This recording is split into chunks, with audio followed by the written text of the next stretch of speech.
On va parler droit du sport avec notre invité Jean-Pierre Caraquillo. Bonjour. Bonjour. Merci d'être là. Vous êtes, on le sait, le créateur et le directeur du Centre de droit et d'économie du sport de Limoges. Vous venez de publier chez Dalloz la 4e édition du droit du sport. Cet ouvrage, c'est une véritable référence. Vous êtes précurseur en la matière. Est-ce que ce sont les règles du droit commun qui s'appliquent au sport? On peut dire ça ou pas du tout? Alors pas seulement, parce que justement aujourd'hui, vu l'évolution qui s'est produite, on s'aperçoit que tout le droit commun, comme vous l'appelez, ne régente pas le sport. Il y a également les règles qui sont édictées par le Comité international olympique et par les fédérations internationales. Donc aujourd'hui, la préoccupation majeure, c'est finalement cette coordination entre ces règles.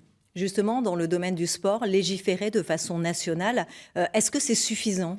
Pas du tout, pas du tout. Et l'exemple que vous avez, ou les exemples que vous avez, ce sont les exemples de phénomènes universels tels que le dopage, les paris sportifs, la violence, le racisme.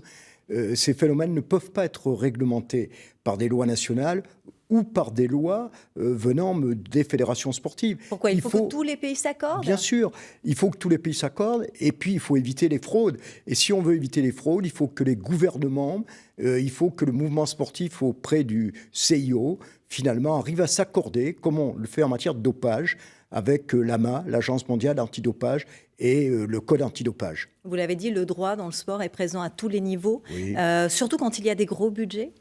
Bien évidemment, si vous voulez. Alors justement, c'est intéressant, cette coordination des règles. Vous avez par exemple aujourd'hui le fair play financier qui est mis en place en matière de football par l'UEFA, l'Union européenne de football.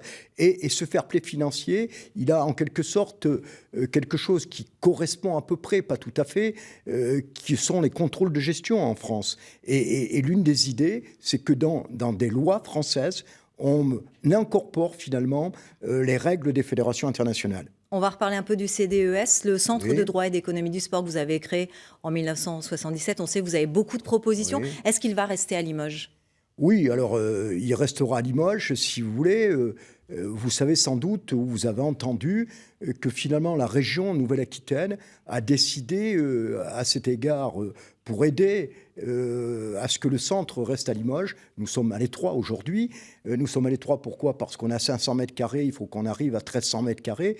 Parce que j'indique au passage qu'on héberge également des unions nationales, l'Union nationale des clubs de rugby pro, ce qui a créé de l'emploi, l'Union nationale du basket pro, l'Institut de droit équin.